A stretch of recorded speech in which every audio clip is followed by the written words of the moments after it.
Él distorsiona la palabra, Él distorsiona la palabra de Dios, Él distorsiona la verdad. Y es importante notar un asunto: la verdad distorsionada, aunque haya sido verdad, ya no es verdad, es mentira. Y Él es un artista en la distorsión. Voy a mencionar un ejemplo, algo muy sencillo aquí.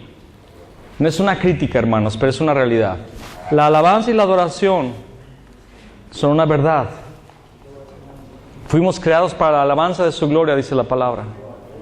Pero Satanás ha tomado los ministerios, muchos de ellos, de alabanza y adoración, y ha distorsionado aquello que era verdadero, lo ha distorsionado.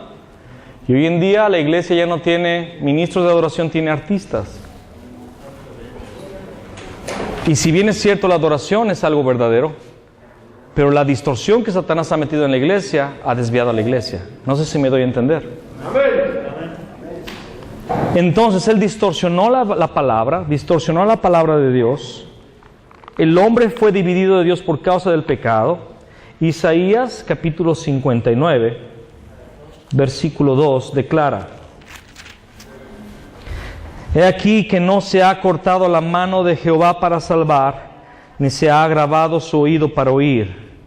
Pero vuestras iniquidades han hecho división entre vosotros y vuestro Dios, y vuestros pecados han hecho ocultar de vosotros su rostro para no oír. Dios creó al hombre a su imagen y a su semejanza, pero el hombre perdió el pacto. ¿Están recibiendo en este momento las ¿cómo se llaman aquí? ¿Apostilas? Las cartillas. Ok, gracias. En esa cartilla, es la cartilla que tiene las 33 lecciones y las 21 para los obreros, ¿verdad, hermano? Sí, entonces, al principio aparecen las 33 lecciones, esas no las estamos viendo la segunda parte, las 21 lecciones, están de la mitad para al final, ¿ok? Y estamos ahorita en la lección número 3, creo yo. No, en la lección 4, perdón. Estamos en la lección 4 de las 21 lecciones. Lección 4, que es la lección pecado. 21 lecciones para los obreros. Estamos viendo la lección 4. Pecado. ¿Ya lo encontraron todos? Es la página 5, ¿verdad? Pero lección 4, de todos modos. Pecado.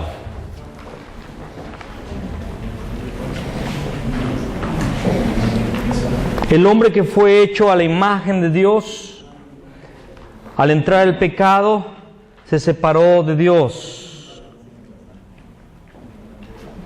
¿Cuál es la razón? Primera de Pedro, capítulo 1, versículo 16, dice que Dios es santo. Sed santos porque Dios es santo. Dice la palabra en Romanos 6, 23, por cuanto todos pecaron y están destituidos de la gloria de Dios. ¿Cuál fue el primer pecado del hombre? No guardar la palabra de Dios. Al comer del árbol de la ciencia del bien y del mal, él perdió la palabra de Dios. ¿Quién fue quien lo ocasionó? Fue la serpiente. Ya hemos estudiado, ¿verdad?, quién es la serpiente. ¿Y qué es lo que él nos hizo perder? Nos hizo perder la palabra que Dios nos había dado. Dice la palabra en Génesis capítulo 3, versículo 6, que vio la mujer que el árbol era bueno. Dice Génesis 3, 6, y vio la mujer que el árbol era bueno para comer y que era agradable a los ojos y árbol codiciable para alcanzar la sabiduría, y tomó de su fruto y comió y dio también a su marido, el cual comió así como ella. Y dice el versículo 7 que entonces fueron abiertos sus ojos y reconocieron que estaban desnudos. Pareciera ser que la promesa de la serpiente se cumplió. Pareciera ser que Satanás dijo la verdad: seréis como Dios, pero no fue así. Los ojos de la carne se abrieron, pero los ojos espirituales se cerraron. Aquella gloria y honra que los coronaba se fue, y por eso quedaron desnudos. Porque lo que mantiene la gloria y la honra, lo que mantiene la bendición, es guardar la palabra. Ellos murieron. ¿Y qué es lo que viene después de la muerte? Vamos a ver Génesis 3:22, dice, y dijo Jehová Dios, he aquí, el hombre es como uno de nosotros, sabiendo el bien y el mal. Ahora pues que no alargue su mano y tome también del árbol de la vida y coma y viva para siempre. Y lo sacó Jehová del huerto del Edén para que labrase la tierra de que fue tomado. Echó pues fuera al hombre y puso al oriente del huerto de Edén querubines y una espada encendida que se revolvía por todos lados para guardar el camino del árbol de la vida. ¿Qué significa esto? No podemos más ir al cielo. Fuimos cortados, fuimos separados de Dios por causa del pecado. Entiéndase que el Edén no solamente era un jardín, no solamente era un huerto, no solamente era un lugar bonito, el jardín era el cielo en la tierra. ¿Por qué digo esto? Si Dios venía todas las tardes a estar con el hombre, ¿en qué se convierte el lugar donde Dios habita? Es el cielo. Hermano, eso no me está sonando. ¿Qué le dijo el Señor a Moisés cuando estaba cerca de la zarza? Quita las sandalias de tus pies, porque el lugar que pisas santo es. ¿Por qué era santo ese lugar? Porque la gloria de Dios estaba sobre la zarza. Amén. Amén. El Edén era el cielo. El hombre fue expulsado del cielo en la tierra. Significa que el hombre fue separado de Dios, el hombre fue cortado de Dios, el hombre no puede ir al cielo, y de Adán en adelante todos mueren. De Adán en adelante todos los hombres nacen debajo del pecado original, de la separación de Dios. Ahora yo quiero hablar del pecado, de los tipos de pecado. ¿Qué es el pecado? Porque el mundo entiende el pecado de alguna forma, es el entendimiento de la ética, de la moral, de las normas sociales y de las leyes. Argentina entiende el pecado de acuerdo al sistema de reglas morales y éticas de la nación. No es ético que alguien, cuando ve un semáforo en rojo, no es ético para la nación argentina que alguien cruce. Porque hay una regla, hay una ley moral, ética en la nación argentina, de que el que hace eso es un loco, perdió la cordura y debe de ser encarcelado. Lo mínimo multado, que se le quite su documento. Pero hay un problema con esto. De esta forma la iglesia ha también caído en ese engaño, en entender que el pecado es el adulterio, o la borrachera, o la mentira, o tantas otras cosas que claro que son pecado, hermanos. Pero ese no es el pecado es que estamos separados de Dios, y todo lo demás es consecuencia.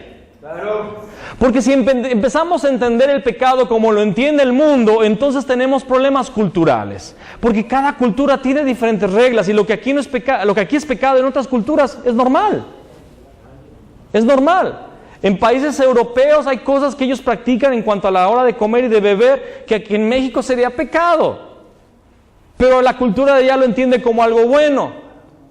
Y alguien va a decir, y yo he tenido esas discusiones, es que no, tú tienes que entender que la cultura, depende de la cultura, es pecado o no. No, las culturas no determinan qué es pecado. Amén. Lo que determina qué es pecado es si está separado o si está agarrado de Jesús el Cristo. Si tienen la fe en Jesucristo. Todos estamos bajo pecado. ¿Qué es el pecado? El pecado es desviarse de la guía de Dios. El pecado es desviarse de la guía de Dios, dejar la palabra de Dios, salirse de su guía. Si entendemos esto, también entenderemos algo más. Mis amados, si nos basáramos en pensar que el pecado es lo que la sociedad determina o lo que un país determinado determina, desgraciadamente Argentina ha cambiado poco a poco. Y hoy ya no es pecado lo que hace 50 años lo era en esta nación. Hoy se está legalizando y se legalizó ya en Argentina, tengo el conocimiento, el matrimonio de parejas del mismo sexo. Y de hecho se están haciendo leyes en la Argentina y en muchas naciones del mundo, en México también se legalizó en unos estados, leyes para proteger los derechos civiles de las personas gays o lesbianas. Y se te puede mandar a la cárcel si tú no respetas derechos que la ley argentina le está dando a esas parejas. ¿Significa que ya dejó de ser pecado el matrimonio o la relación sodómica entre personas del mismo sexo? No dejó de ser pecado delante de Dios. Pero las naciones están sucumbiendo. Las naciones tienen una agenda, la agenda de Sodoma y de Gomorra. Por eso la iglesia no se maneja en base a valores, porque los valores cambian. La iglesia se basa en principios, porque los principios son inmutables. Amén. Son eternos. Amén. El pecado es salirse de la guía de Dios. Obvio, quiero recalcar, yo entiendo que el adulterio es pecado, que la borrachera es pecado, pero yo estoy diciendo, el pecado fundamental es estar separados de Dios, salirnos de la guía de Dios. De ahí se desprenden todos los pecados. ¿Me doy a entender, mis amados? Entonces, ¿cuál es el pecado original? Que el hombre perdió el pacto en Génesis capítulo 3. Perdió el pacto de Dios, perdió la promesa de Dios. En Génesis 3:6, perdió el pacto. Vamos a ir a Efesios, bueno, no lo busque, Efesios 2:1. Y Él os dio vida a vosotros cuando estabais muertos en vuestros delitos y pecados. Esa escritura, Efesios 2:1, encierra a toda la humanidad en pecado. Y Él os dio vida a vosotros cuando estabais muertos en vuestros delitos y pecados. Todos nosotros estábamos muertos. Todos. Por cuando todos pecaron y están destituidos de la gloria de Dios. No hay justo ni aun uno. No hay quien entienda, no hay quien haga lo bueno. Todos se desviaron a una. Dice la palabra en Romanos.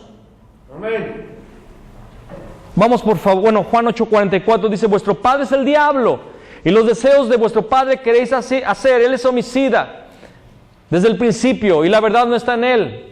Cuando habla mentira, de suyo habla, porque es mentiroso y padre de mentira. Todos están debajo de pecado, sujetos a pecado, hijos de Satanás, debajo de un espíritu de mentira y de homicidio.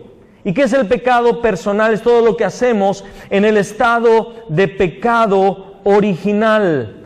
Primera de Juan 3:8 dice: el que practica el pecado es del diablo, porque el diablo peca desde el principio. Para esto apareció el Hijo del Hombre, para deshacer las obras del diablo. Toda persona que practica el pecado es del diablo. Es del diablo. Hebreos 2, 14 y 15, quiero que usted lo busque. Vamos a repetir mucho esta porción. Así es que si usted puede ya marcarla en su Biblia, se lo voy a recomendar. Hebreos 2, 14 y 15. Dice: así que por cuanto los hijos participaron de carne y sangre, está hablando de Adán y Eva, Él también, está hablando de Cristo, participó de lo mismo, se hizo hombre, para destruir por medio de la muerte, está hablando de la cruz, al que tenía el imperio de la muerte, esto es, al diablo, y librar a todos los que por el temor de la muerte estaban durante toda la vida sujetos, diga conmigo, sujetos a servidumbre. La humanidad está sujeta a servidumbre. La humanidad está sujeta a servidumbre, dice la palabra, por causa del temor de la muerte. El problema del hombre, el miedo del hombre, el temor primordial es la muerte. Todo mundo teme morir. Todo mundo se asusta con el tema de la muerte. Todo lo que la gente gasta es para alimentarse bien, para cuidar el cuerpo. Van a los doctores para poder añadirle un poco más de años a su vida, ¿verdad? Compran carros un poquito más grandes para que cualquier choque no les pase nada. ¿Me explico? Compramos casas en un barrio que no sea tan peligroso para que nadie me asalte o me asesine. Por el pavor de la muerte, estamos sujetos, hablando de la humanidad en general, al temor de la muerte por causa de Satanás. Pero Él vino para deshacer esas obras. Él vino para deshacer esa esclavitud. Acompáñame a Romanos 14:23, por favor. Romanos 14:23.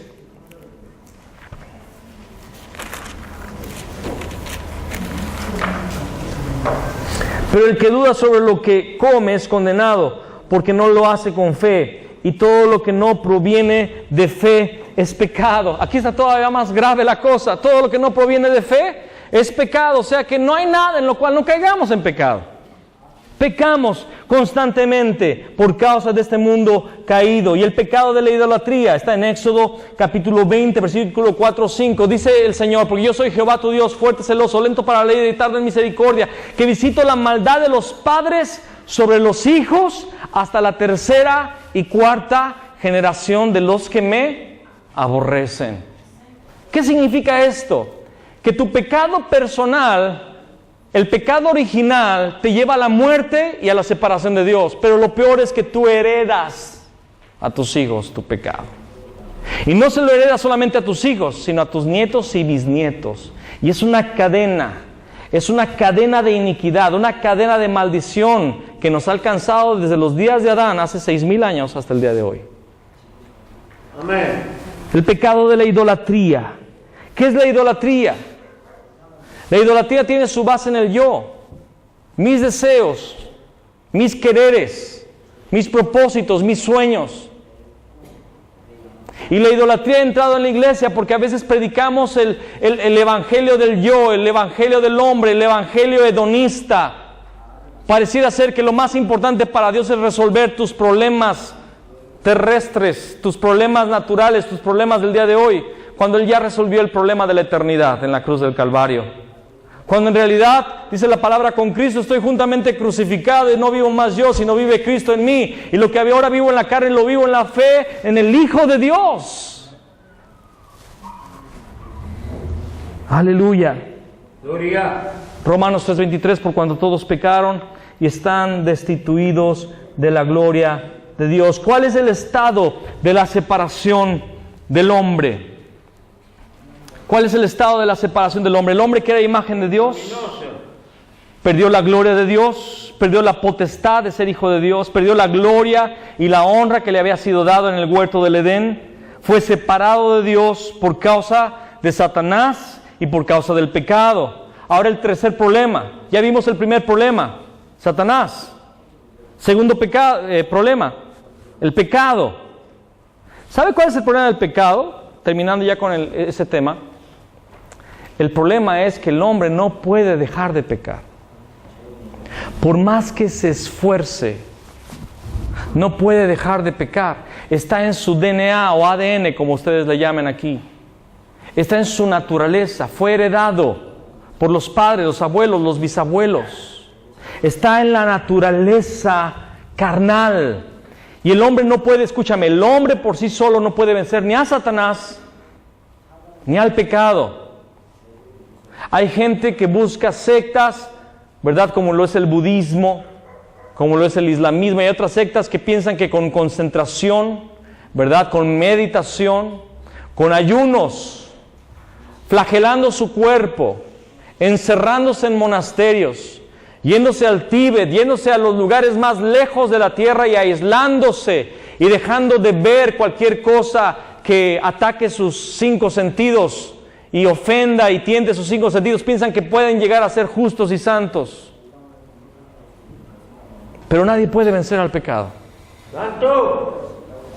Nadie puede vencer al pecado. ¿Y cuál es el estado del hombre? Juan 8:44. Somos hijos de Satanás. Hablando de los que no tienen a Cristo, claro. Efesios 2:1. Estamos muertos en delitos y pecados. Efesios 2, del 2 al 3 dice: en los cuales anduvisteis en otro tiempo, siguiendo las corrientes de este mundo, conforme al príncipe de la potestad del aire, el espíritu que ahora opera en los hijos de desobediencia. Colosenses 1:13. Yo sí quiero que busque Colosenses 1:13, me encanta esa porción. Colosenses 1:13.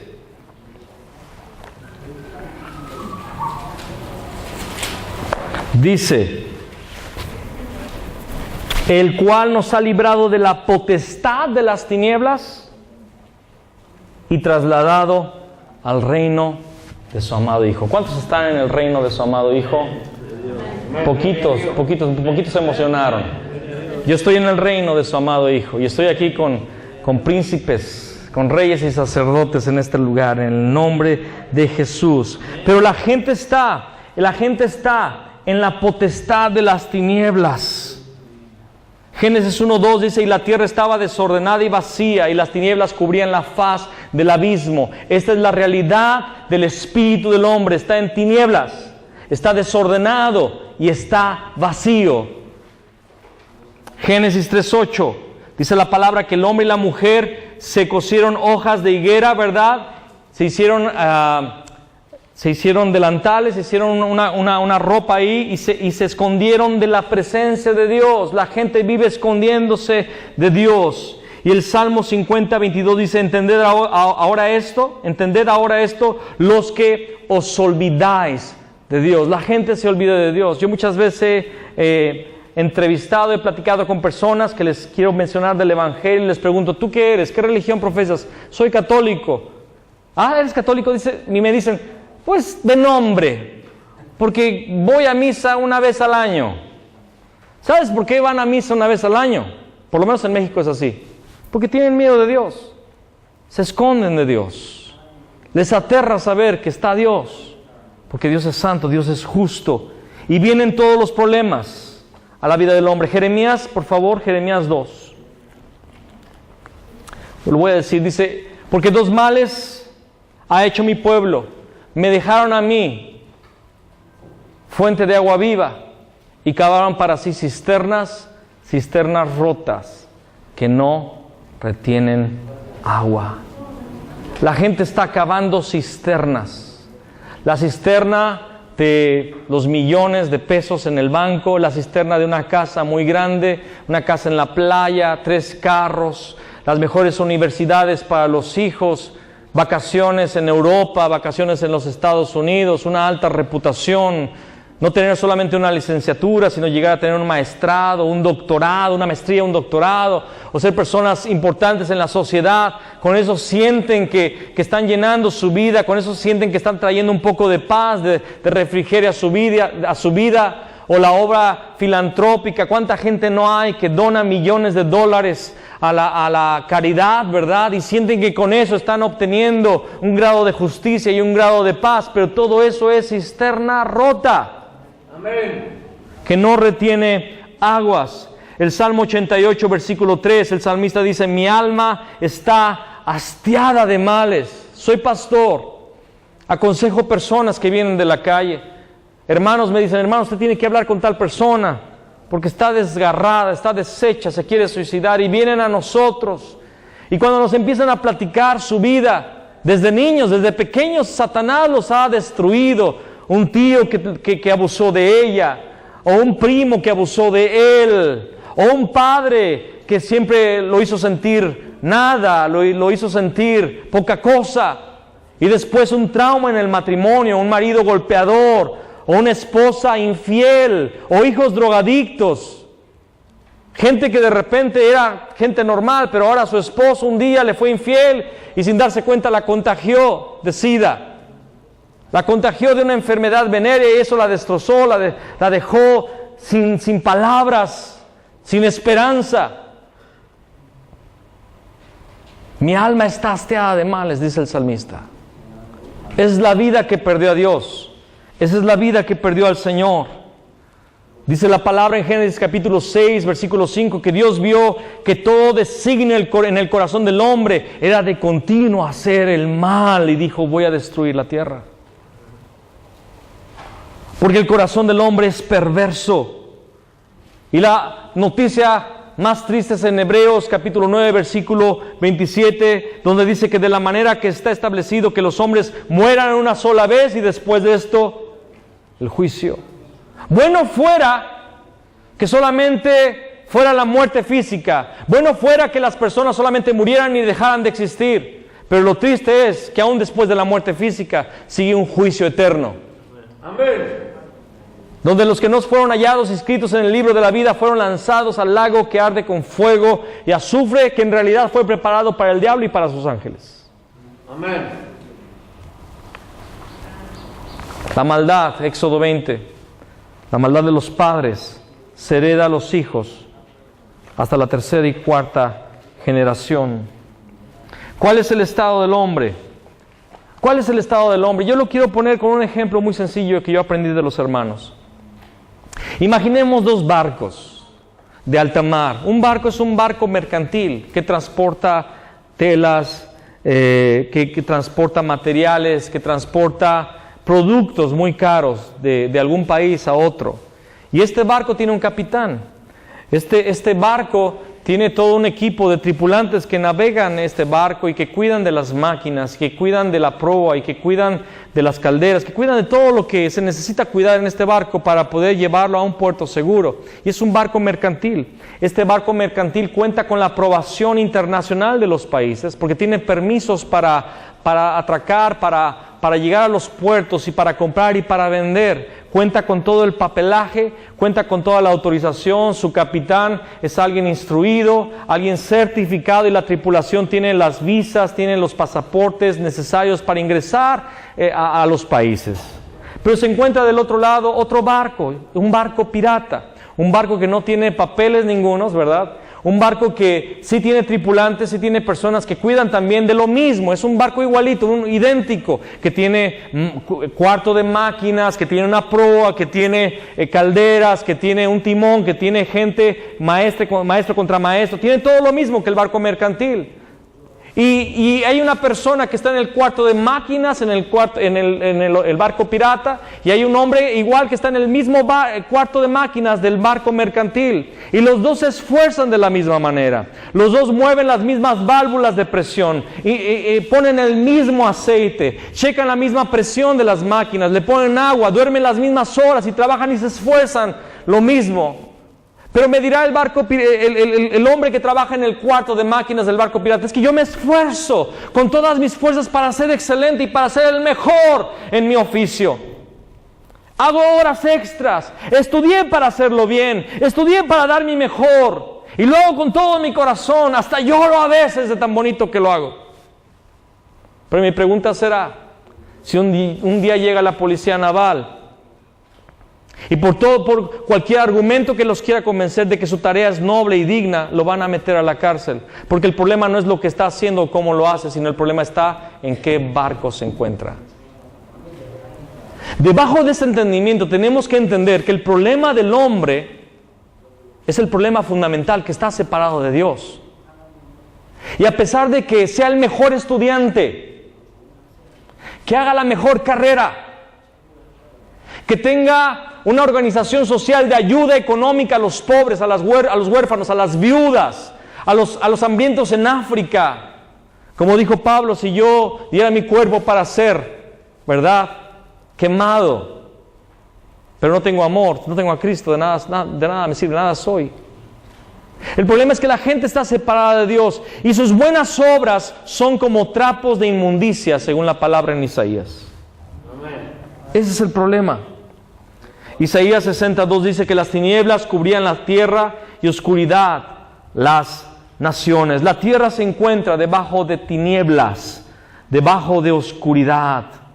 Como ya dijimos en Génesis 1:2, hay desorden, vacío y tinieblas. Desorden, vacío y tinieblas. Por eso dice Juan, capítulo 3, versículo 19: y esta es la condenación, que la luz vino al mundo, y los hombres amaron más las tinieblas que la luz, porque sus obras eran malas. El hombre se encuentra, vamos ahora sí todos juntos a Efesios capítulo 2. Quiero leer con ustedes ese pasaje, los primeros 3 versículos de Efesios.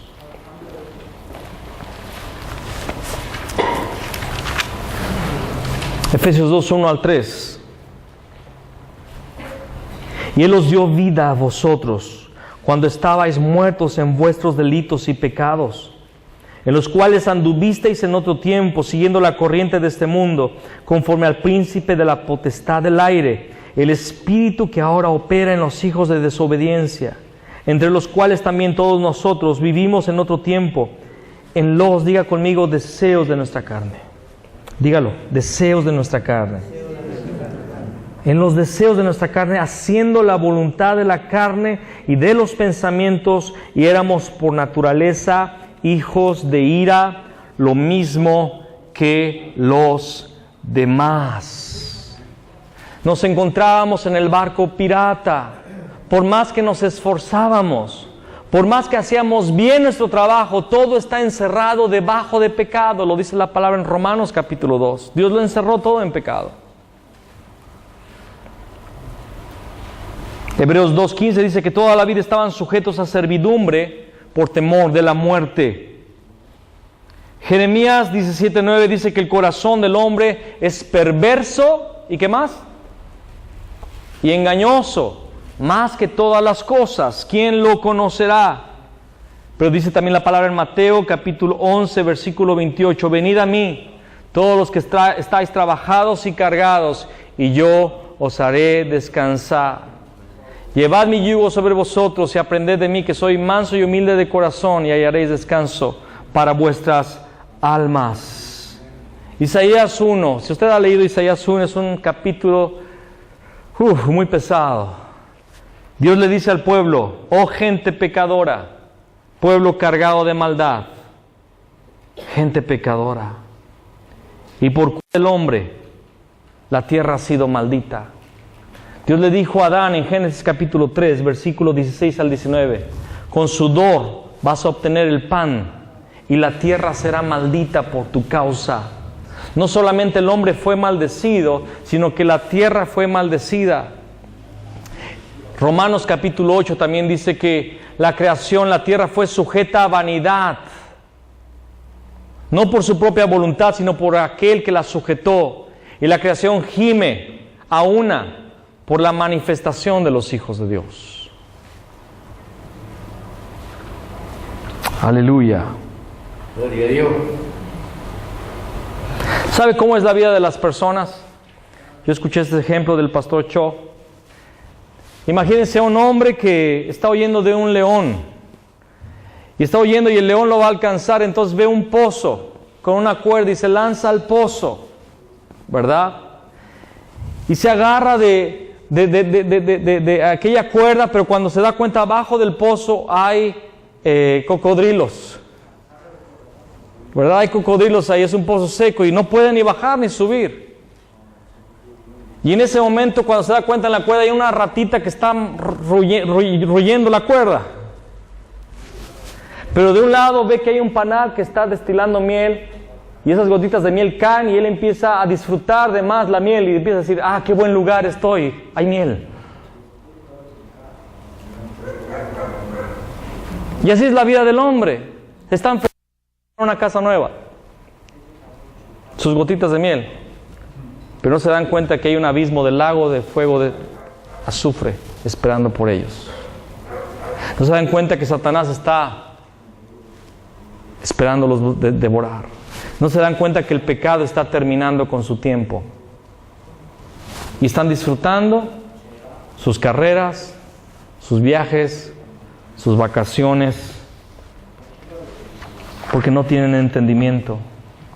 ¿Sabe qué, mi amado hermano? Para mí me era de cierta forma difícil evangelizar. Y soy honesto, soy hijo de pastor, he ido a evangelizar a las calles por mucho tiempo. He hecho cruzadas, he hecho cruzadas en la calle con mi iglesia. Empecé con los jóvenes, cuando yo era joven, llevaba música y hacíamos teatro, hacíamos mimos, hacíamos payasos y bendigo si usted hace alguna de esas cosas, que Dios le dé cada día más fuerzas para continuar. Pero el problema era que de repente cuando yo tenía que dar el mensaje, no daba un mensaje claro. ¿Y sabe por qué no daba un mensaje claro? Porque no entendía el problema de forma correcta. Veía el pecado como la ética y la moral, como las reglas sociales. No entendía que el problema era la separación de Dios. No entendía que el problema real era que tenemos un adversario, un enemigo que se llama Satanás, que hay un problema en nuestro interior, en nuestra naturaleza que se llama pecado, y que estamos separados de Dios y vamos a morir espiritualmente y vamos a ser juzgados por Dios. Por eso la iglesia a veces no puede evangelizar. Cuando lo pude entender, he podido evangelizar de una forma distinta y en 5 minutos las personas se quedan de boca abierta. Venía de Cuba en el avión y venía un compatriota que venía de Cuba, un mexicano, sentado a mi lado, y el Espíritu Santo me dijo, háblale de Cristo. Yo dije, es mi mente. Me volví loco después de no comer durante un mes en Cuba, ¿verdad? Ahorita quiero disfrutar de mis papitas y de mi refresco. Ya voy a llegar a Tierra Santa, México, ¿verdad? Y el Espíritu Santo me empezó a decir, háblale. Y simplemente me presenté, le dije, ¿de dónde eres? Soy de México. ¿Y de qué vienes? Vine a hacer negocios. ¿Y cómo te fue? Y simplemente con ese cómo te fue me empezó a platicar su vida. Y empezó a platicar todo. Me empezó a platicar de su primer divorcio, de la mujer que ahora está casado, que también esa mujer es divorciada y esa mujer tuvo problemas, su esposo la golpeaba. Y empezó a hablarme y solamente empezó a hablar de la desolación de su vida. Yo le puedo decir de forma clara y concreta, ¿sabes cuál es el problema? Que estás separado de Dios. Y le empecé a hablar de Génesis, capítulo 2, capítulo 3, de forma muy sencilla, no ni siquiera abrir la Biblia. Le empecé a decir, es que el problema no es la economía, el problema no es la violencia, el problema no es la infidelidad que hayas tenido, que tu mujer te haya hecho. El problema no es que tus papás murieron porque su mamá murió de cáncer y su papá murió a los pocos años de depresión y tantas cosas. Ustedes saben todas esas historias que la gente tiene. Ese no es el problema es que tú estás separado de Dios y puedes compartirle el Evangelio. Porque entendí el problema. El problema es Satanás, el pecado y la separación de Dios. El problema es que el hombre está separado de Dios y la iglesia no lo entiende. Y porque no entiende eso, tampoco entiende quién es el Cristo. Porque el Cristo es el Mesías que Dios prometió para solucionar los problemas de la humanidad. ¿Puedo continuar de hilo, hermanos? ¿Estamos despiertos todavía? Porque si damos un descanso aquí, vamos a perder bastante en este momento y yo quisiera continuar. ¿Puedo continuar? Amén. Ok, amén, gracias. Quien no quiera que yo continúe, también dígamelo. Amén. Tú no quieres que continúe, hermano. Ok, nada más uno. Voy a obedecer a la mayoría.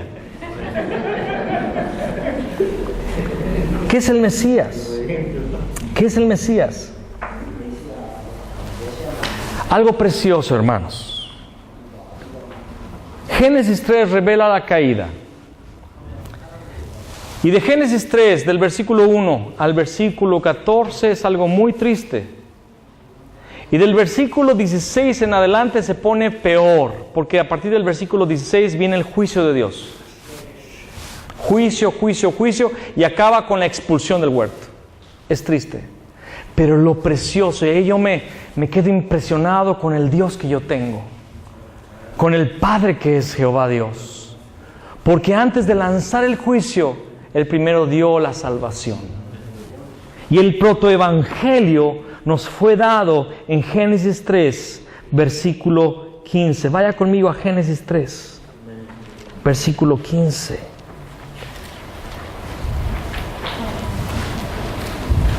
Dice: y pondré enemistad entre ti y la mujer, y entre tu simiente y la simiente suya.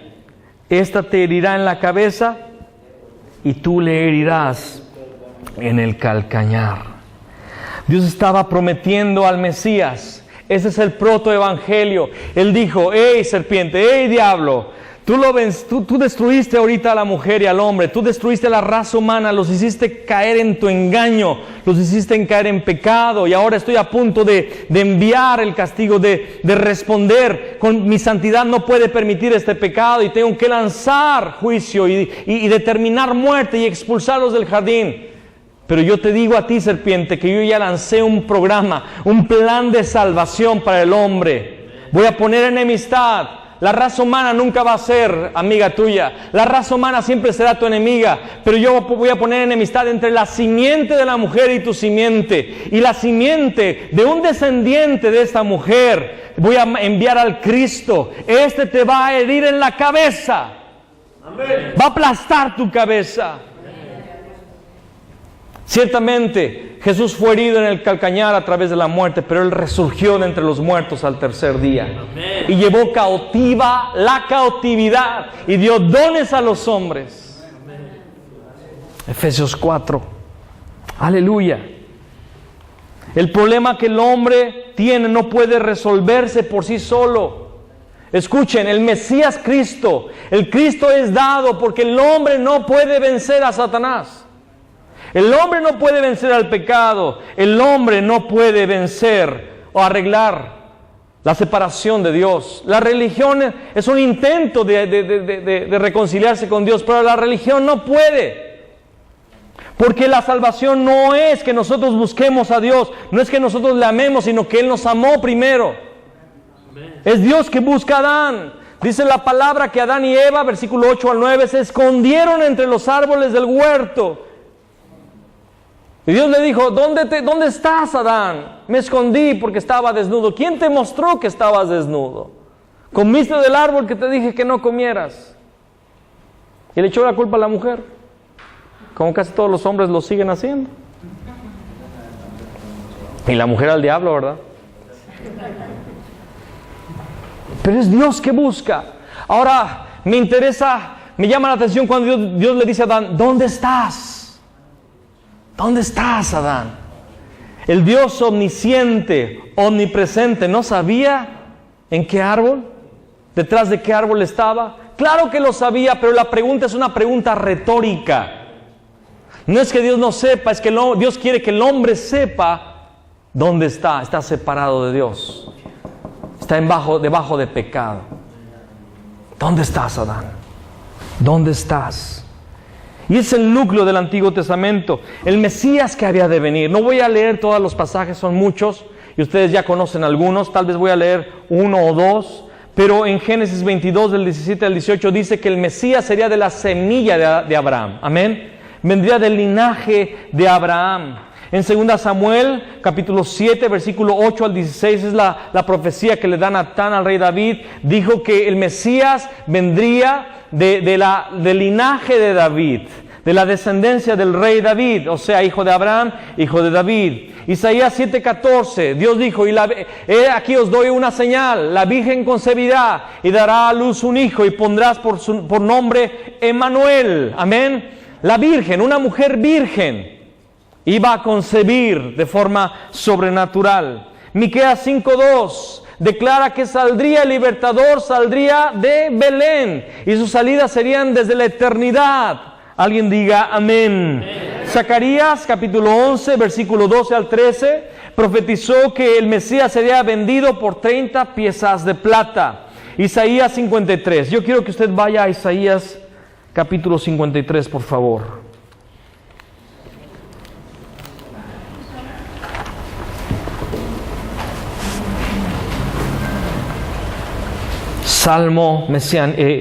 Capítulo mesiánico. ¿Quién ha creído a nuestro anuncio? ¿Y sobre quién se ha manifestado el brazo de Jehová?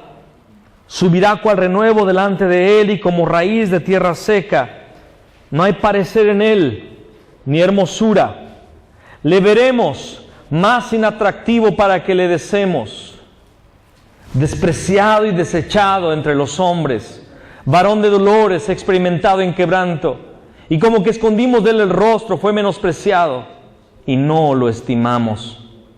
Ciertamente llevó él nuestras enfermedades, y sufrió nuestros dolores, y nosotros le tuvimos por azotado, por herido de Dios y abatido. Mas él herido fue por nuestras rebeliones, molido por nuestros pecados. El castigo de nuestra paz fue sobre él, y por su llaga fuimos nosotros curados. Todos nosotros nos descarriamos como ovejas, cada cual se apartó por su camino, mas Jehová cargó en él, diga conmigo, cargó en él el pecado de todos nosotros. Angustiado él y afligido, no abrió su boca. Como cordero fue llevado al matadero, y como oveja delante de sus trasquiladores enmudeció y no abrió su boca. Por cárcel y por juicio fue quitado, y su generación, ¿quién la contará? Porque fue cortado de la tierra de los vivientes, y por la rebelión de mi pueblo fue herido. Y se dispuso con los impíos su sepultura, mas con los ricos fue en su muerte, aunque nunca hizo maldad, ni hubo engaño en su boca. Este versículo 10 está tremendo. Con todo eso Jehová quiso quebrantarlo, sujetándole a padecimiento. Cuando haya puesto su vida en expiación por el pecado, verá linaje, vivirá por largos días, y la voluntad de Jehová será en su mano prosperada. Verá el fruto de la aflicción de su alma y quedará satisfecho. Por su conocimiento justificará a mi siervo justo a muchos, y llevará las iniquidades de ellos. Por tanto yo le daré parte con los grandes, y con los fuertes repartirá despojos. Por cuanto derramó su vida hasta la muerte, y fue contado con los pecadores, habiendo él llevado el pecado de muchos y orado por los transgresores. Gloria, amén. Gloria a Dios, amén. Toda vez que yo leo Isaías 53, algo se remueve en mi espíritu, algo quema. Porque dice que al Padre le agradó quebrantarlo, sujetándole a padecimiento. Yo escribí al final de la Biblia una frase que me impactó de un devocional. Yo escribí lo siguiente: el padecimiento y la muerte de Jesús en la cruz demuestra cuán grande era la ira de Dios respecto al pecado. Gloria a Dios. La cruz nos demuestra el tamaño de la ira de Dios contra el pecado. Y como sabía que no habría ningún hombre que pudiera hacer algo con ese problema, envió a su Hijo para desatar, azotarle con toda su ira, para perdonarnos a nosotros. Esa es la profecía del Mesías en el Antiguo Testamento, en Isaías 53. Deuteronomio 21 declaró que Él iba a morir en un madero, y el Salmo 16 declaraba de su resurrección. ¿Y cuál es el centro del Nuevo Testamento? Es el Cristo que vino, el Cristo que vendrá de nuevo. Mateo 1:1 declara que Jesús es hijo de David, hijo de Abraham. Mateo 1, versículo 18 en delante, declara que Él nació de la Virgen María. Estaba desposada, pero no había tenido relaciones maritales con José. Era virgen. En Mateo 27, en el versículo 9, declara que Él fue vendido por 30 piezas de plata, conforme a las profecías. Mateo 27:4, el propio Pilato dijo que era sangre inocente. Mateo 27, versículo 26 en delante, nos coloca que Él murió en una cruz, en un madero. En Mateo 27:57, fue enterrado en la tumba de un rico, conforme a la profecía de Isaías 53. Mateo 28 del 1 al 10 habla de su resurrección. La muerte no pudo retenerlo. Wow. Los fariseos y los sacerdotes fueron con Pilato. Oye, por favor, haznos un favor. Mira, cuando Él vivía había dicho que iba a resurgir de entre los muertos al tercer día. Y no queremos que sus discípulos hagan ahí una cosa y roben el cuerpo y vaya a ser peor ahora las mentiras de los discípulos. Entonces pon una guardia. Ok. Mandó, selló la piedra y puso a dos de los más grandes. Los romanos eran monstruos para la guerra, dos hombres imponentes, guardando la tumba durante 3 días, haciendo guardias y haciendo cambios de la guardia ahí. Pero cuando se apareció el ángel, Gloria. huyeron. Amén. Huyeron. Y la piedra fue removida. Ni la muerte, ni el Hades, ni 2 insignificantes soldados romanos iban a impedir la resurrección. Aleluya. Y Juan 20:31, el apóstol Juan escribe y dice: y estas se escribieron para que creáis que Jesús es el Cristo, el Hijo de Dios, y para que creyendo tengáis vida en su nombre. Amén. Amén. Y Mateo 26, Lucas 21, Juan 14, Hechos 1:11 declaran la promesa de su venida. Había 500 ahí en el monte de la Ascensión, el monte de los Olivos. Estaban allí. Jesucristo les dijo: id por todo el mundo. Les está dando las últimas palabras. En ese momento comienza a ser elevado al cielo y todos ven. Ha de haber sido impresionante ver a Jesús fluctuando, ¿verdad? Y subiendo entre los aires, y de repente una nube le oculta, pero ellos se quedan extasiados y todos están viendo al cielo. ¿Se imaginan 500 personas todos viéndose al cielo? De repente, cuando se dan cuenta, dos hombres, varones vestidos de blanco, le dicen: ¡Hey, varones! ¿Qué están mirando al cielo? Como quien dice: ¡Hey, esta parte de la película ya se acabó! Miren lo que resta. Así como le habéis visto subir al cielo, así mismo también volverá. Amén. Él va a volver, amados. Amén. Gloria a Dios. No es un cuento.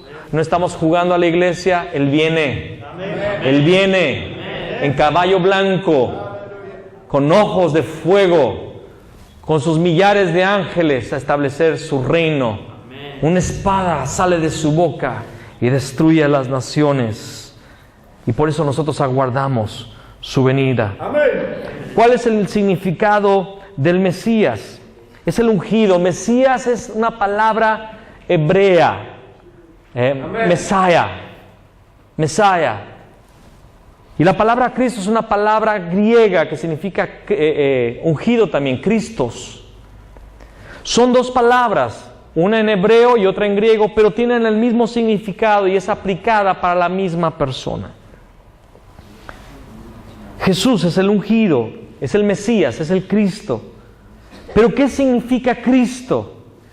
Cristo es el significado de aquel que tiene la unción o la capacitación de Dios para una determinada área, para una determinada función. Ahorita voy a explicarlo todavía más. Había ungidos, había Cristos o había Mesías en el Antiguo Testamento. Porque entiéndase una cosa, la palabra ungido se usó para los reyes, para los sacerdotes y para los profetas. Samuel era un Mesías. No estoy diciendo que él, era un. ¿Qué significa? Él era un ungido. Tenía la palabra de Dios. Cuando era pequeño, estaba en la casa del sacerdote Elí. Dormía en el templo, en el tabernáculo, y escuchó la voz de Dios. Y dice la palabra que creció el joven y Dios no permitió que ninguna de sus palabras cayera a tierra. Y la primera palabra que él dio fue la destrucción del propio sacerdote y de sus hijos que se habían tornado inicuos. Y Dios cumplió.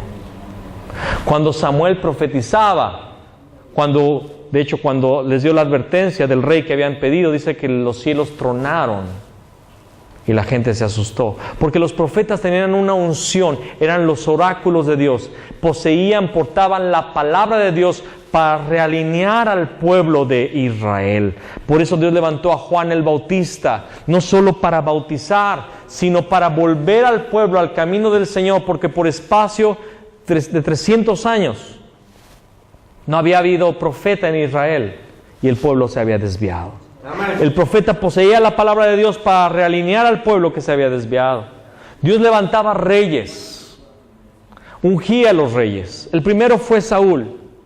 Y si tú lees la historia de Saúl, aunque era muy alto, más alto que todos los hombres de Israel, aunque era de una familia que parece que tenía una buena economía, era un cobarde. Cuando fueron a buscarlo para coronar los reyes, estaba escondido entre las maletas de toda la familia. Asustado. Él no tenía ni siquiera forma de dirigir su propia vida. El criado fue el que le dijo, vamos a hacerle así para que el profeta nos ayude. Un hombre sin dirección, un hombre con miedo, con temor, un hombre que tenía ciertos complejos, pero cuando la unción de Dios vino sobre su vida, levantó al pueblo en armas contra los filisteos y Dios les dio grandes victorias. Tenían la unción de Dios estos hombres. Los sacerdotes también tenían la unción. El primero sacerdote ungido fue Aarón, que era de la tribu de Leví. Su hermano era Moisés. Aarón y María eran mayores que Moisés, pero Dios usó a Moisés para darle la revelación de todas las cosas. Moisés era un varón profeta, por cierto, y poseía la unción de Dios. Pero Dios le dijo, entonces, ya que esté levantado el tabernáculo, vas a tomar a Aarón y a sus hijos, le vas a poner las vestiduras sacerdotales, y vas a tomar del aceite especial que yo te dije que fuera para la unción, y junto con la sangre del sacrificio vas a mezclarla con ese aceite y le vas a esparcirla, vas a rociarla, gracias. Rociarla sobre los cuerpos, sobre las vestiduras y sobre el rostro de ellos. Y van a quedarse ahí todo ese día, todo aquel tiempo, van a estarse entre la puerta del tabernáculo y el templo, y van a quedarse ahí permitiendo que esa unción se pega a sus cuerpos. Con la sangre del sacrificio vas a ungir su oreja derecha, su dedo pulgar derecho, el dedo pulgar derecho del pie, los vas a ungir. Y a partir de que ellos eran ungidos, ahora sí podían ofrecer los sacrificios en el tabernáculo. Los reyes protegían al pueblo de un rey invasor, de un rey enemigo. El sacerdote Era ungido, era capacitado por Dios para ofrecer los sacrificios para el perdón de los pecados de la nación. Y el profeta poseía la unción para reconciliar al pueblo con Dios, para establecer otra vez un camino de reconciliación con Dios. Esos eran los tres ungidos. Esos eran los tres, escúchame, eran los tres Mesías del Antiguo Testamento.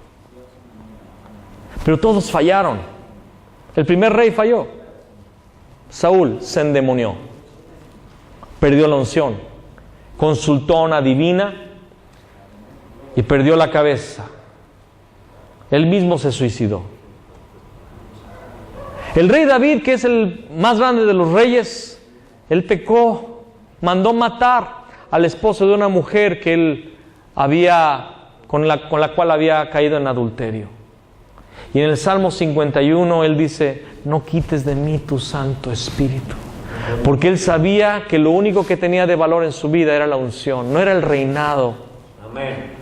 No era el pueblo, no era la posición.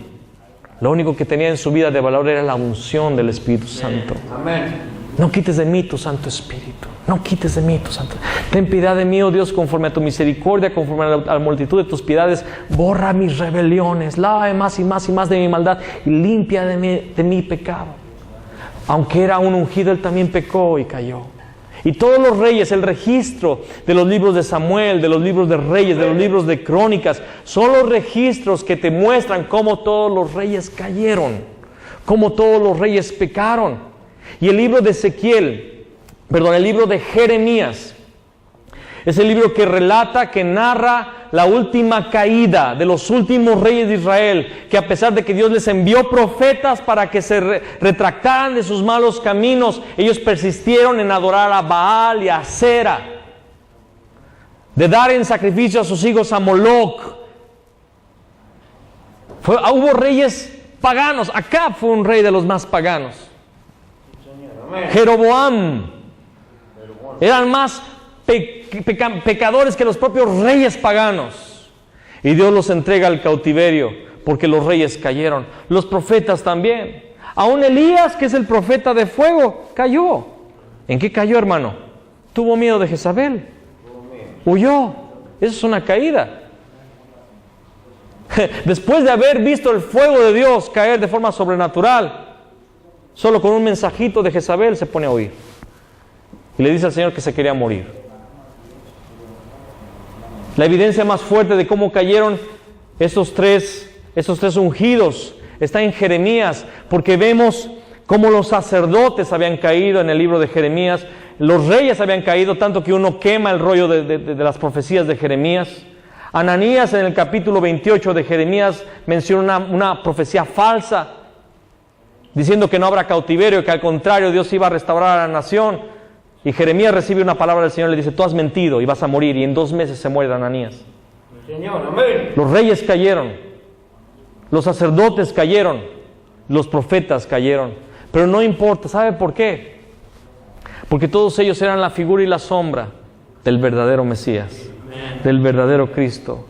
Jesús es el Cristo. Jesús es el verdadero Rey que destronó a Satanás. Primera de Juan capítulo 3:8 dice que el que practica el pecado es del diablo, porque el diablo peca desde el principio. Para esto apareció el Hijo del Hombre, para deshacer las obras del diablo y librar a todos los que por el temor de la muerte estaban sujetos a servidumbre. Dice Hebreos capítulo 2:15, Jesús es el verdadero Rey, Jesús es el Cristo que destruyó a Satanás. Jesús es el verdadero sacerdote que ofreció su sangre una sola vez y para siempre, para expiar todos los pecados de la humanidad, pasados, presentes y futuros.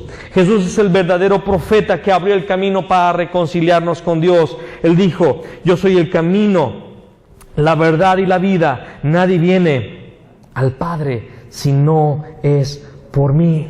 El Cristo entonces significa aquel que vendría para resolver el problema fundamental del hombre. El Cristo es el que vendría a traer la solución a todos los problemas del hombre. Vamos a ver en la media hora que nos resta de tiempo, vamos a ver si podemos ver las 3 unciones, ¿verdad? Del Rey, sacerdote y profeta. Jesús, verdadero Rey. se encuentra primera de Juan, capítulo 3:8. Para esto apareció el Hijo de Dios, para deshacer las obras del diablo. Amén. Amén. Ya entendimos que Satanás es el gobernador de este mundo, el príncipe de este mundo. Así lo dijo Jesús en Juan 12:31. Él dijo, ahora el príncipe de este mundo será echado fuera. Jesús sabía muy bien a lo que venía. El príncipe de este mundo será echado fuera. Jesús vino. Hermanos, cuando Jesús vino fue un choque entre dos poderes. El poder satánico y el poder del cielo.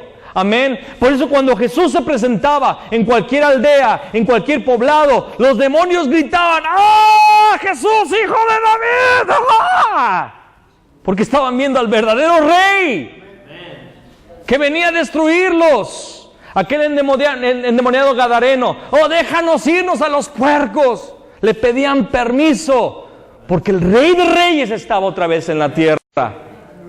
Los demonios podían entender que era el que venía a echar a Satanás. En Juan 14:30 Jesús dijo, viene el príncipe de este mundo y él nada tiene en mí. ¿Cuál fue la victoria de Jesús? Porque él fue el Cristo, porque él pudo decir, ahí viene Satanás, él es el príncipe de este mundo, pero él nada tiene en mí. Él no encontró un hueco, él no encontró una hueca en mí. Yo he guardado el pacto, yo he guardado la palabra de Dios. Lo vencí en el desierto, lo vencí después del bautismo en el Jordán. Yo pude someterme a la palabra de Dios. Él nada tiene en mí. En Juan 16:11 él dijo, el príncipe de este mundo ha sido ya juzgado. 2 Corintios 4:4 dice que el Dios de este siglo cegó el entendimiento de los incrédulos. Y en Lucas 4 dice que él lo llevó a un alto monte para mostrar los reinos del mundo. Pero él no cayó en su engaño. Primera de Juan 5:19 dice que el mundo entero está bajo el maligno. Y si podemos entender un poco más esta porción de Primera de Juan 5:19, el mundo entero está bajo el maligno, tenemos que entender que los gobiernos de la tierra están debajo de una autoridad satánica. Amén. ¿Se acuerdan el ayuno de Daniel que viene el ángel y le dice, hey, yo vine desde hace 21 días, pero Satanás se me opuso y hubo guerra y no pude venir? Y dice que el príncipe de Grecia, hablando de un demonio, iba a venir a ayudarle al príncipe de Persia en esa lucha. ¿Qué está diciendo allí? Hay potestades en las regiones celestes, hay demonios de nivel raso, pero hay demonios, potestades que están sobre cabezas de gobierno en las naciones. Me sorprendió ahora que estuvimos en Cuba, los hermanos de Cuba me dijeron que hay brujos y brujas que están en coacción con las autoridades de ese lugar, que hacen sacrificios desde el principio de la revolución de esas autoridades políticas. Hubo pactos satánicos que se hicieron en esa isla y por eso hubo ese golpe y por eso hay ese régimen, porque hay potestades. Ustedes saben de la historia de la Argentina. Ha habido hechiceros y hechiceras de cabecera de los presidentes en esta nación, porque el mundo yace bajo el maligno. Juan 10:10 dice que el ladrón no viene sino para hurtar, matar y destruir. El problema económico de Argentina, el problema de la corrupción y de la violencia mexicana, el problema de la corrupción en Brasil, todos esos problemas no es producto de una mala política o de un mal gobierno. Aunque tú lo quieras ver así, es producto de las tinieblas. Amén. Porque están debajo de las tinieblas esos reinos, esos gobiernos. Porque el mundo sigue la corriente de este siglo, según lo que dice Efesios capítulo 2, versículo 2. Pero Jesús es quien solucionó el problema. Génesis 3:5 dijo, y su simiente va a herir tu cabeza. Jesús vendría como el verdadero rey a destruir las obras de Satanás, el príncipe de este mundo. Hebreos 2:14-15 ya lo hemos leído. Él vino para destruir por medio de la carne al que tenía el imperio de la muerte, esto es al diablo. Cuando Jesús murió, Satanás pensó que había vencido a Jesús. Cuando él dijo consumado es y murió, las tinieblas hicieron fiesta, pensaban que habían ganado. Por eso dice 1 Corintios capítulo 2, que vamos a 1 Corintios por favor.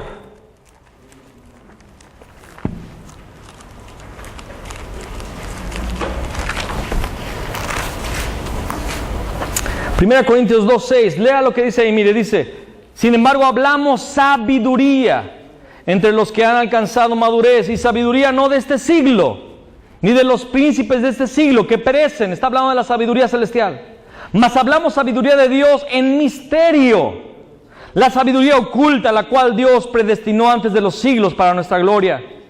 El versículo 8 es precioso, dice, la que ninguno, hablando de la sabiduría de Dios, la sabiduría en misterio, la sabiduría oculta, dice el versículo 8, la que ninguno de los príncipes de este siglo conoció. Amén. ¿Quién?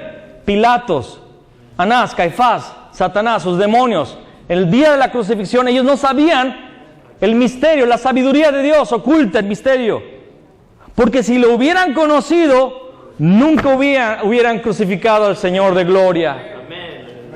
Pensaron que lo habían destruido en la cruz, pero al tercer día Él venció a la muerte y resurgió. Amén. ¿Sabes que una de las cosas, uno de los misterios más impresionantes es que Jesús está con un cuerpo humano, glorificado pero humano, amén, hasta el día de hoy? Amén. Eternamente, porque Él resucitó y vive para siempre y tiene ese cuerpo. Fue glorificado cuando entró a los cielos, pero está en ese cuerpo. Amén. Porque con ese cuerpo destruyó el imperio de Satanás. Él es el verdadero rey que destruyó a Satanás. Colosenses 2:15, acompáñame a Colosenses 2:15.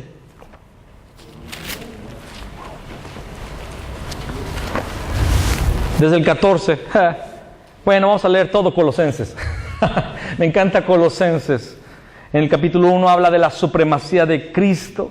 En el capítulo 2 habla del rey que destruyó a Satanás. Dice, anulando el acta de los decretos que había contra nosotros, que nos era contraria, quitándola de en medio y clavándola en la cruz, y despojando a los principados y a las potestades, los exhibió públicamente, triunfando sobre ellos en la cruz del Calvario.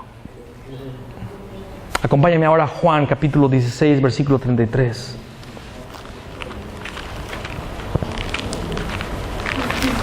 Juan 16, 33.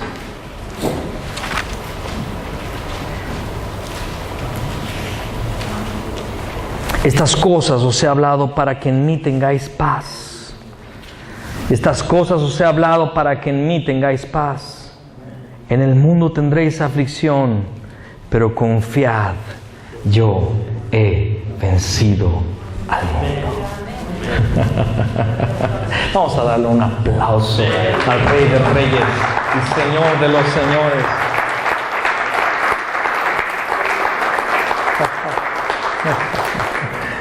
El cual nos ha librado de la potestad de las tinieblas y trasladado al reino de su amado Hijo, dice Colosenses capítulo 1 versículo 13. Jesús es el verdadero rey. Zacarías 9:9 profetizaba, mira, ahí viene tu rey montado en un pollino, en un jumento hijo de asna, humilde Salvador. Amén. Eso fue profetizado en Zacarías capítulo 9 versículo 9, y en Juan capítulo 12 versículo 12 al 16 dice que Él entró y que le dijo a sus discípulos, tráiganme un burrito, lo van a encontrar así, así, les van a preguntar, díganle que el maestro lo necesita. Y le pusieron sus mantos en el burrito, y Él se subió al burrito y entró, y la gente traía ramas y ponía sus ropas, ponía sus cosas en el piso y gritaban, Hosana, Hosana al Hijo de David, bendito el que viene en el nombre del Señor, alabanzas en los cielos más altos. Él entró como el rey, pero un rey humilde.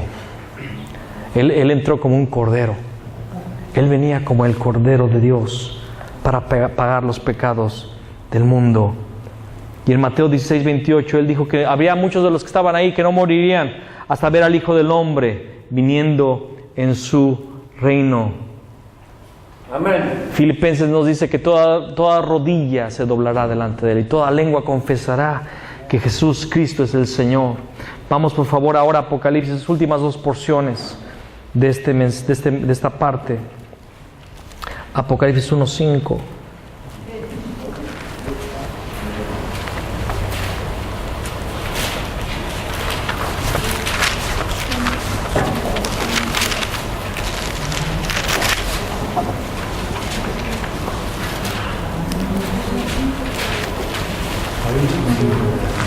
Aleluya.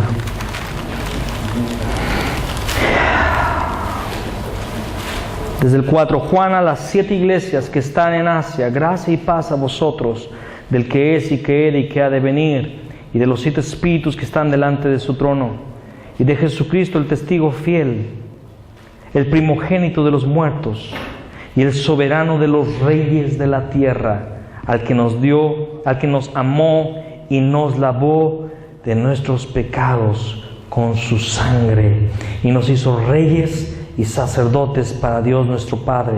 A Él sea gloria e imperio por los siglos de los siglos. Amén. Él es Rey de Reyes, es Señor de los señores. Apocalipsis 17, 14 declara: pelearán contra el Cordero, y el Cordero los vencerá, porque Él es Señor de señores y Rey de reyes.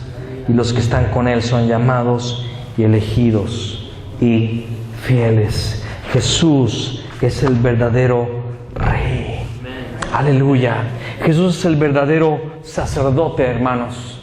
Él es el sumo sacerdote de nuestra confesión. Él es el sumo sacerdote. Hebreos capítulo 10, versículo 14. Amén. Vamos a Hebreos. Por favor, acompáñenme a Hebreos capítulo 10, versículo 14.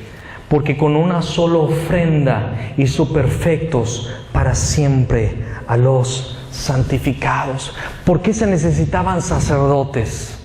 Dice Romanos 3:10, no hay justo ni aún uno. Romanos 3:23, por cuanto todos pecaron y están destituidos de la gloria de Dios. Génesis 2:17, ciertamente morirás, ciertamente moriréis, morirás. El resultado, dice Romanos 6:23, porque la paga del pecado es muerte. Todo hombre tiene que morir por causa de sus pecados. Dice Santiago capítulo 1 versículo 15, entonces la concupiscencia después que ha concebido da a luz el pecado, y el pecado siendo consumado da a luz la muerte. El pecado es malo, mis amados. El pecado no es un chiste. El pecado es algo serio. El pecado trae la muerte.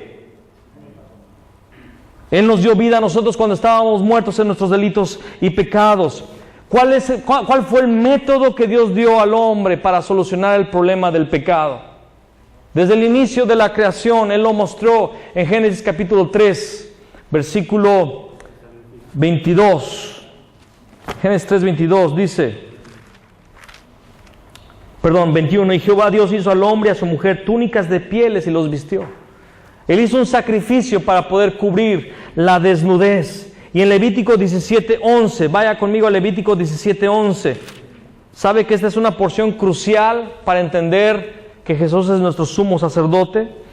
Levítico 17:11, porque la vida de la carne en la sangre está, y yo os la he dado para hacer expiación sobre el altar por vuestras almas, y la misma sangre hará expiación de la persona. La sangre era para expiar los pecados. ¿Qué es expiar? Perdonar los pecados. Dios dio la sangre para hacer la expiación. Hebreos 9:22, por favor. Hebreos 9:22.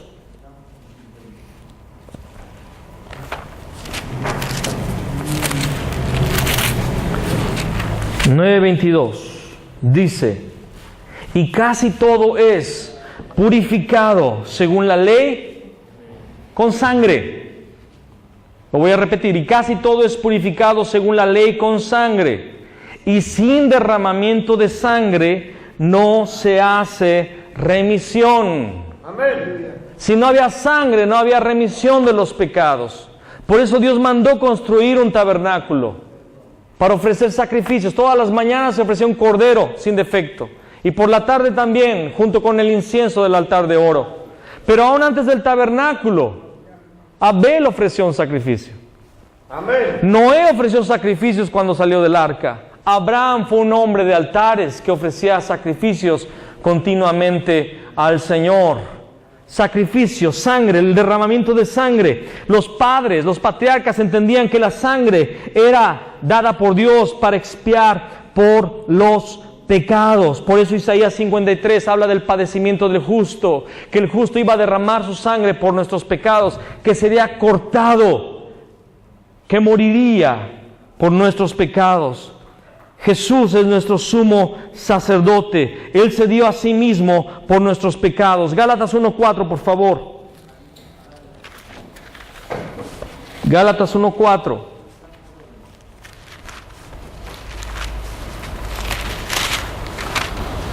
El cual se dio a sí mismo por nuestros pecados, para librarnos del presente siglo malo, conforme a la voluntad de nuestro Dios y Padre. Jesús se dio a sí mismo para presentarse como un sacrificio por nuestros pecados.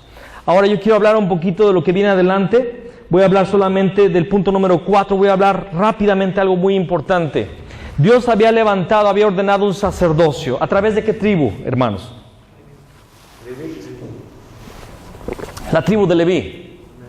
Todas las tribus en Israel eran llamadas pueblo de Dios. Amén. En Éxodo capítulo 20, Dios le dijo que Dios se iba a manifestar al pueblo y que ellos iban a ser un reino de sacerdotes y gente santa delante de las naciones. Todos eran llamados para ser una nación sacerdotal. Ese era el propósito de Dios, que la nación toda fuera una nación sacerdotal. Pero ellos pecaron. Cuando Moisés subió al Sinaí y estuvo por 40 días allá en la presencia de Dios, empezaron a hacer fiesta. Tomaron de los arcillos de las mujeres de oro, hicieron un becerro de oro. Aarón fue el que lo confeccionó. Y hubo una mezcla entre lo santo y lo profano. Y Aarón dijo: ¡hey! Esos son los dioses que te sacaron de Egipto. Imagínate, un becerro hecho por manos humanas le dieron la dignidad y la gloria de Dios. Esos son los dioses que te sacaron de Egipto. Hoy consagramos fiesta a Jehová. Una mezcla entre lo santo y lo profano. Y dice la palabra que el pueblo se sentó a comer y a beber y a jugar, que habla de distorsión sexual, de perversión. Y cuando Moisés está en la presencia de Dios, Dios le dice a Moisés: baja, porque este pueblo se ha corrompido. A la mitad de la bajada de la montaña está Josué, que no sabía de nada, no se había enterado. Y le dice Moisés: vamos, porque el pueblo se ha desenfrenado. Y Josué dice: hey, estoy escuchando voz de guerra. No es voz de valientes, ni de vencedores, ni de vencidos. Voz de cantar oigo yo. Moisés sabía muy bien cómo era el sonido de las alabanzas egipcias, cómo era el desenfreno, cómo era el carnaval. Había vivido en el palacio de Faraón. Y cuando baja no puede soportar la escena y arroja las tablas de la ley. Muere el becerro de oro, lo hace polvo y les da a beber agua con ese polvo, para hacerles entender que te transformas en aquello que tú adoras. Y él dice: ¿quién está de parte de Jehová? Que venga conmigo, que se haga para acá, los que están de parte del Señor. Y solamente la tribu de Leví, que eran sus parientes según la carne, se añadieron a Moisés. Y él dijo: tomen cada uno su espada y entren de tienda en tienda y mate cada uno a su hermano y a su pariente. Amén. Y hubo una grande mortandad ese día, y así cesó la ira de Dios. Y Moisés dijo: hoy se han consagrado al servicio de Dios. El sacerdocio venía según la tribu de Leví. Aarón fue el primer sacerdote. Amén. Pero vemos a Jesús, que el libro de Hebreos dice que Él es el sumo sacerdote, que Él fue el que ofreció su sangre como expiación por nuestros pecados. Y se desata una polémica para muchos cristianos de aquel primer siglo. ¿Por qué Jesús es sumo sacerdote si los sacerdotes tienen que venir de la tribu de Leví? Y Jesús no es de la tribu de Leví, es de la tribu de Judá. Amén. Y de la tribu de Judá nunca se levantó un sacerdote. Y entonces la palabra tiene que darle explicación. Hebreos 5:6. Gloria a Dios, aleluya.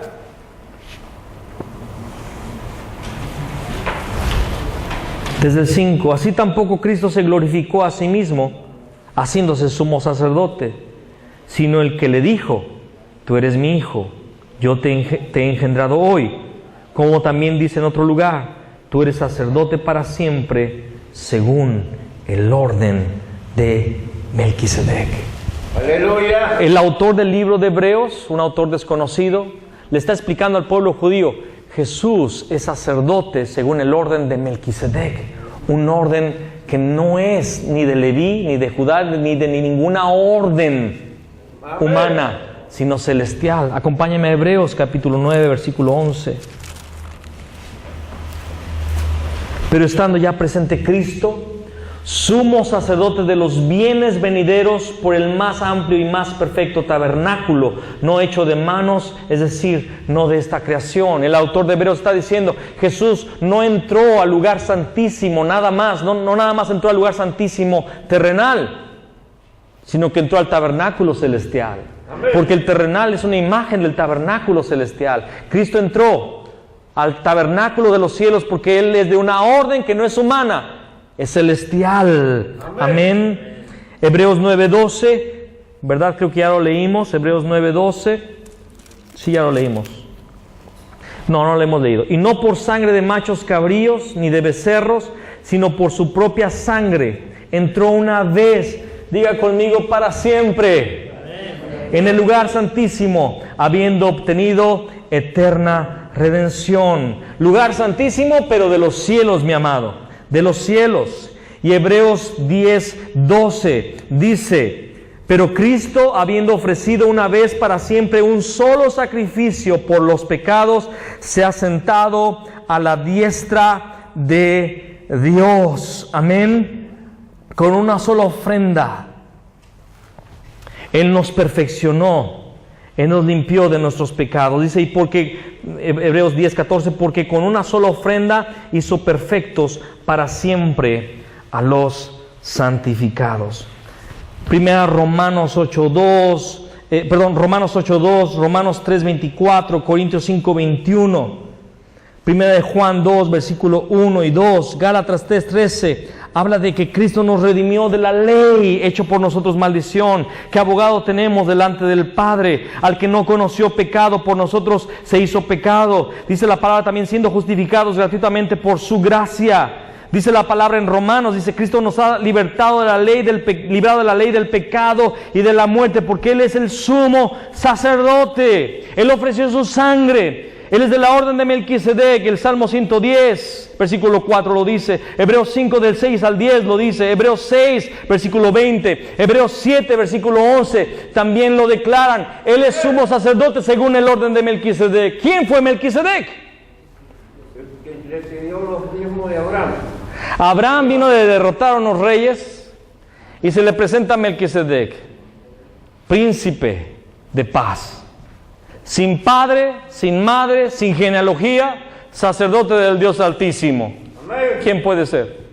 Jesús en el Antiguo Testamento. Amén. Cristo en el Antiguo Testamento, que desde los cielos fue con Abraham y le dijo, ok chiquito, tuviste victoria, ¿verdad? Te doy pan y vino.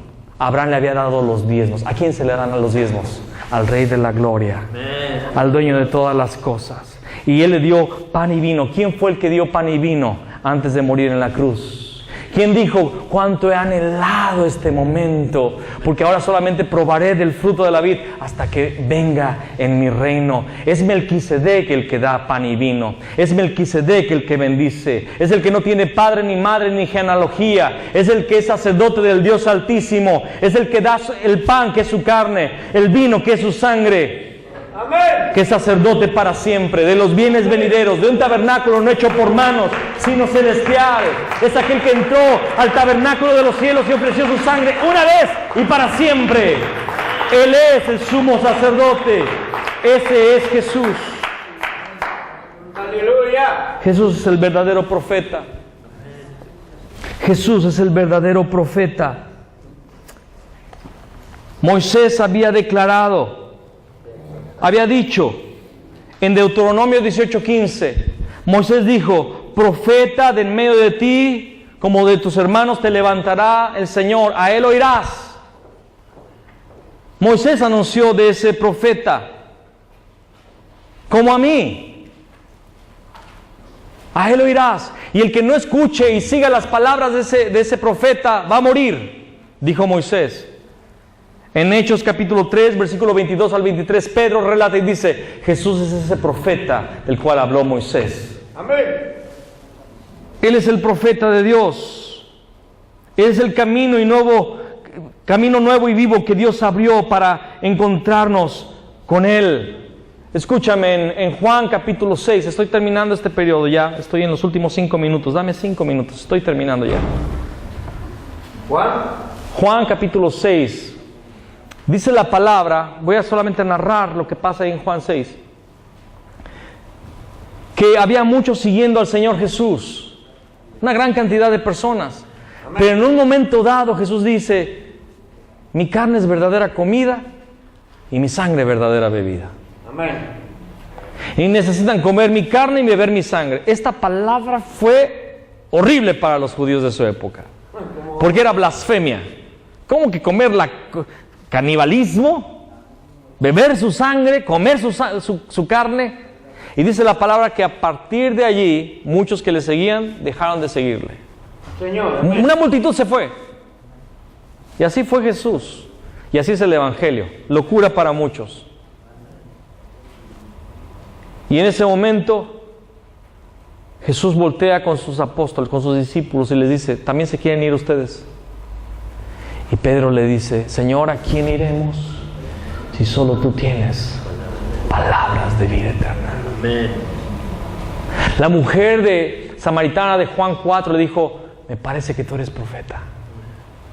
Los 2 hombres que iban camino de Emaús dijeron, ¿no has sabido de Jesús, varón profeta, poderoso en palabras y en obras, el que estuvo haciendo bienes?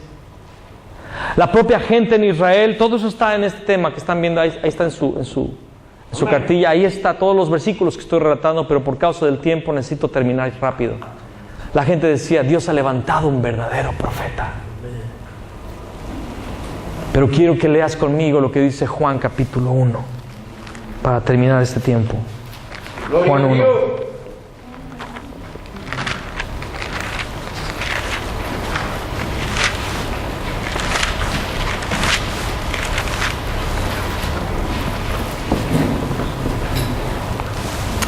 Juan 1:1. En el principio era el verbo. En el principio era el verbo. Y está hablando del principio, está hablando de Génesis 1. En otras versiones dice, en el principio era la palabra. Hay otras versiones que lo mencionan así. Y el verbo era con Dios, y el verbo era Dios. Versículo 2. Este era en el principio con Dios. Está hablando del verbo. Todas las cosas por Él fueron hechas, y sin Él, hablando del verbo, nada de lo que ha sido hecho fue hecho. En Él estaba la vida, y la vida era la luz de los hombres. La luz en las tinieblas resplandece, y las tinieblas no prevalecieron contra ella. Y explicando acerca de este verbo, el versículo 14 dice, y aquel verbo fue hecho carne, y habitó entre nosotros, y vimos su gloria, gloria como del unigénito del Padre, lleno de gracia y de verdad. Amén. Por eso Pedro pudo decir, ¿a quién iremos si solo tú tienes palabras de vida eterna? Los profetas, Dios les daba el Espíritu Santo para ver visiones. Ezequiel ve la visión del templo. Ezequiel es arrebatado, está en la cautividad y es llevado a Jerusalén. Y él regresa con la palabra del Señor. Todos los profetas venía la palabra de Dios a su espíritu y profetizaban, y el pueblo se realineaba, reconciliaban a Israel delante de Dios. Pero Jesús no solamente oía las palabras del Padre, porque Él dijo, yo hablo lo que escucho al Padre decir. No solamente le escuchaba, Jesús era el Cristo, Jesús era el profeta, Jesús era la palabra. Él era la palabra. Él era la palabra. Distinto a los profetas poseían una palabra. Jesús era el verbo, Jesús era la palabra. Por eso sus palabras, sus predicaciones, la gente decía, este habla distinto. No es como los fariseos, no es como los sacerdotes, este habla como quien tiene autoridad, porque él era la palabra de Dios. Por eso, hermanos, lo que sucedió en Juan 8 con la mujer adúltera, ¿se acuerdan? La trajeron, la ley dice, le quisieron mencionar la ley al autor de la ley. La ley nos dice que Debemos de apedrearla. ¿Qué dices tú? Y bastó una simple palabra. El que esté libre de pecado, el verbo de Dios en acción. La autoridad profética del cielo. El que esté libre de pecado, que arroje la primera piedra. Esa palabra, no hubo una psicología, no hubo un argumento humano. Era la misma voz de Dios que se había escuchado en el Sinaí, con truenos y con temblores y con columna de fuego y con humo. Ahora esa palabra estaba saliendo, pero eran palabras de gracia. Y la gente fue abrumada por esa palabra, y desde los más ancianos a los más jóvenes se fueron yendo. Porque Él era la palabra, la palabra, el verbo se hizo carne y habitó entre nosotros. Y vimos su gloria, gloria como del unigénito del Padre, lleno de gracia, lleno de gracia. Hermano, escucha esto. Él es el verdadero profeta, Él es el Cristo, pero es el Cristo lleno de gracia y de verdad. Yo soy el camino, la verdad y la vida. Nadie viene al Padre si no es por mí. Esto es el Cristo. Por eso dice 1 Juan 5, versículo 1. Todo aquel que cree que Jesús es el Cristo es nacido de Dios. Amén. El que cree que Él es el verdadero Rey que venció al diablo, el verdadero sacerdote que entró al lugar santísimo celestial y ofreció su sangre una vez y para siempre. Amén. Y el profeta que se encarnó, que fue lleno de gracia y de verdad, y que nos habló la palabra que abre otra vez el camino para entrar en una relación con el Padre, así como la tuvo Adán y como la tuvo Eva. Ese es el Cristo, amados. Amén. Ese es el Evangelio. Eso es lo que Dios está despertando otra vez en la iglesia. Basta de artilugios, basta de inventos, basta de modas. Esa es la palabra que fue revelada, que vino a la tierra. Cristo, Jesús, es el Cristo. Amén. Vamos a ponernos de pie un momento, por favor. Se han llevado la guitarra, ¿verdad? Bueno. Aleluya. Aleluya. Aleluya. Ahí donde estás, cierra tus ojos un momento. Cierra tus ojos un momento. Cierra tus ojos un momento. Aleluya. Te bendecimos, Señor. Te adoramos, Rey. Tú eres el Rey de gloria. Tú eres el Rey de majestad. No hay otro como tú. Te bendecimos, Señor. En esta tarde te damos gracias porque tú nos estás revelando quién eres. Eres el Cristo, el Hijo del Dios vivo. Eres el Cristo, el Hijo del Dios vivo. Dile al Señor, tú eres el Cristo, el Hijo del Dios vivo. Tú eres el Cristo. Tú eres el Cristo, tú eres el Cristo, Señor. Te bendecimos. Señor, te adoramos.